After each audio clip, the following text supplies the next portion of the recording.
ሰበር ዜና ሰኔና ሰኞ ሲገጣጠሙ ኢራን እስራኤል ላይ ጥቃት ፈጽማለች።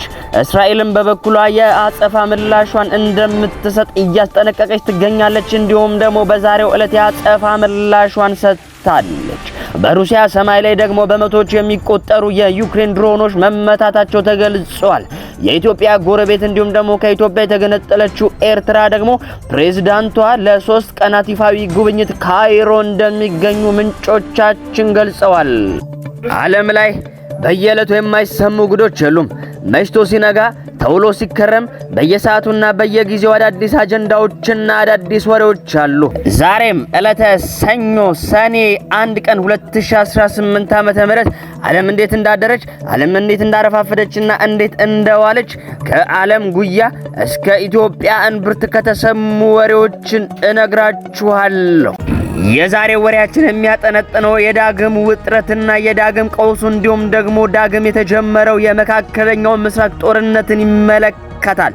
ኢራን እስራኤል ላይ ጥቃት እንደፈጸመች ትላንትና ማታ የወጡ መረጃዎች ይጠቁማሉ። እንመለከተዋለን። በትላንትናው ምሽት ኢራን ወደ እስራኤል በርከት ያሉ ሚሳኤሎችን ተኩሳለች። እስራኤልም የተተኩሱበትን ሚሳኤሎች ለመከላከልና ለማክሸፍ ጥረት ያደረገች ቢሆንም የተሳካው ተሳክቷል፣ ያልተሳካውም ከሽፏል። እንዲሁም ደግሞ ኢራን ይሄ የመጀመሪያው እንደሆነ እያስጠነቀቀች ትገኛለች። ሌላም የድሮን እንዲሁም ደግሞ የሚሳኤል ጥቃቶችን እንደምታከናውንና እንደምትፈጽም ነው እየዛተች የሚገኝ። የመካከለኛው ምስራቅ ጦርነት ዳግም በይፋ እንደተጀመረ ታውቋል። እስራኤል ኢራንን ለማጥቃት እየተዘጋጀች እንደነበረ አሳውቃ ነበር። እንዲሁም ደግሞ ከማሳወቋን በተጨማሪ ጥቃቶችን ፈጽማለች። የመካከለኛው ምስራቅ ጦርነት ዳግም ተጀምሯል። እስራኤል በሊባኖስ ላይ የወሰደችው ባለው ጥቃት እንዲሁም ኢራን በእስራኤል ላይ ሚሳኤል በመተኮሷ ትራምፕ ደስተኛ እንዳልሆኑ ተገልጿል። ሁለቱም ሀገራት ማለትም ደግሞ ኢራንና እስራኤል ጥቃት ከመፈጸማቸው በፊት ለአሜሪካ አስታውቀው ነበር።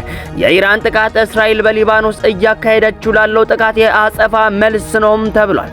ትራምፕ ለእስራኤሉ ጠቅላይ ሚኒስትር ቤንያሚን ኔታንያሁ ኢራንን እንዳጠቃ ደውለው ሊነግሩት መሆኑን አክሲዮስ ዘግቦታል። እስራኤልም በበኩሏ ከኢራን ለደረሰባት ጥቃት የአጸፋ ምላሽ እንደሰጠች ነው የታወቀው። እስራኤል የአጸፋ ምላሿን ሰጥታለች። በትላንትናው ዕለት ምሽት ኢራን ወደ እስራኤል ሚሳኤል መተኮሷን ተከትሎ በቀጠናው የሚገኙ የአሜሪካ የጦር ቤዞችና እስራኤል በጋራ በመሆን በኢራን 15 ቦታዎች እንዲመቱ ፔንታጎን ይፋ አድርጓል።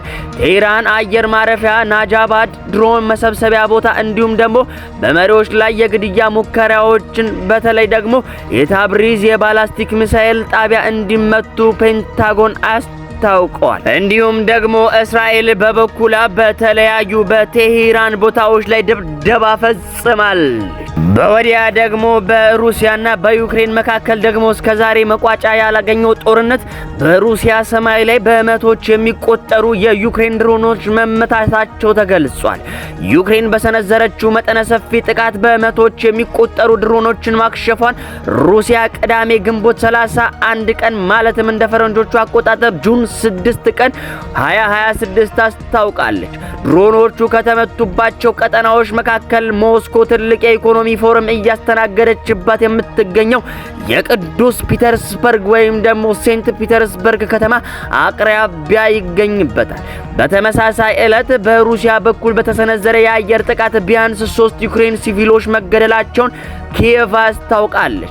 በአሜሪካ አጋዥነት ከ4 ዓመት በላይ ያስቆጠረውን ይህንን ጦርነት ለማስቆም የሚደረጉ የዲፕሎማሲ ጥረቶች መቋረጣቸውን ተከትሎ ሞስኮና ኪየቭ በየዕለቱ እርስ በርስ የሚያካሂዱትን የድሮን ጥቃቶች በከፍተኛ ሁኔታ ማጠናከራቸው ተገልጿል። እንዲሁም ደግሞ በሰሞኑ በሩሲያ ሰማይ ላይ በመቶዎች የሚቆጠሩ የዩክሬን ድሮኖች መመታታቸው ደግሞ ይፋ ሆኗል። ከኛው የተገነጠለችውና ደግሞ የኛው ጎረቤት የሆነችው ኤርትራ ፕሬዝዳንቷን ለ3 ቀናት ይፋዊ ጉብኝት ካይሮ ልካለች። የኤርትራው ፕሬዝዳንት ኢሳያስ አፈ አፈወርቂ ለ3 ቀናት የሚቆይ ይፋዊ የሥራ ጉብኝት ለማድረግ ትላንትና ካይሮ የገቡ ሲሆን በልዑካን ቡድናቸው ውስጥ የውጭ ጉዳይ ሚኒስትሩ ኦስማን ሳላህ መካተታቸው ታውቋል። የፕሬዝዳንቱ ጉዞ በዋናነት በአፍሪካ ቀንድ፣ በቀይ ባህርና በመካከለኛው ምስራቅ ወቅታዊ ጉዳዮች ዙሪያ ከግብፁ ፕሬዝዳንት አብዱል ፈታህ አልሲሲ ጋር በስፋት ለመምከርና ለመወያየት ያለመ መሆኑ ተገልጿል። ውድ አድማጮቼ ዓለም እንግዲህ እንደዚህ አድራለች፣ ዓለም እንግዲህ እንደዚህ አረፋፍዳለች፣ እንዲህም ውላለች። ይህ ወሬ ነጋሪ ነው።